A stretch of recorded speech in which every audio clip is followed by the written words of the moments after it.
আমার হাজবেন্ডের মনটা খুবই খারাপ হয়ে গেছে, পেঁয়াজ ভালোভাবে কাটা হয়নি, মানে তো এখন সে আর কি এটা না ওইটা নাও ওইটা নাও ওইটা নাও ওইটাই নাও তাই।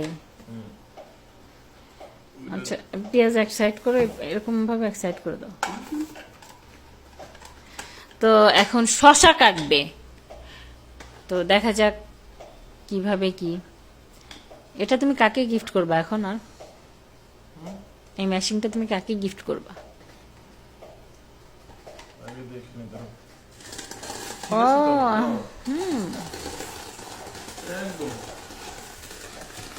এটা ঠিক আছে। ওয়াও সিরিয়াসলি, তাহলে এটা বাংলাদেশে নিয়ে যাব।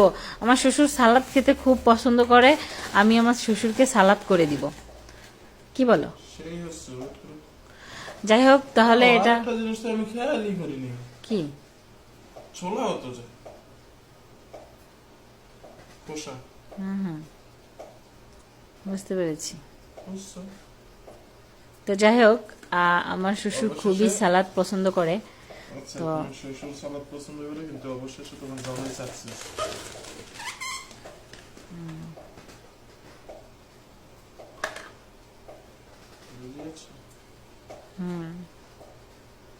মানে এটাতে মানে খোসাটা থেকে যায়, তাই? এটাই তো খোসাটা।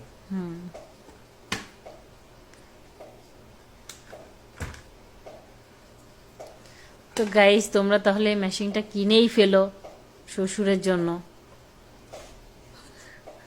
তোমরা তোমাদের শ্বশুরের জন্য এটা কিনতেই পারো, শ্বশুরকে খুশি করানোর জন্য। তোমার কথাটা ঠিক আছে যে শ্বশুরের জন্য কিনে ফেলো।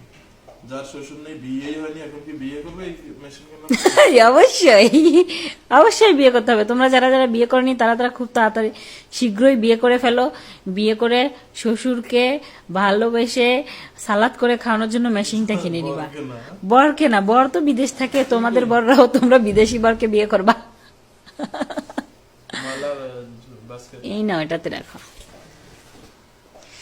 তো গাইস আমাদের আবার কাটবা। আচ্ছা একটা টমেটো কাটো তো। তো গাইস দেখো এটা কিন্তু খোসাটা থেকে গেছে, আর খুব সুন্দরভাবেই দেখো একেবারে খুব সুন্দরভাবে কাটা হয়েছে। এখন আমরা কাটবো হচ্ছিল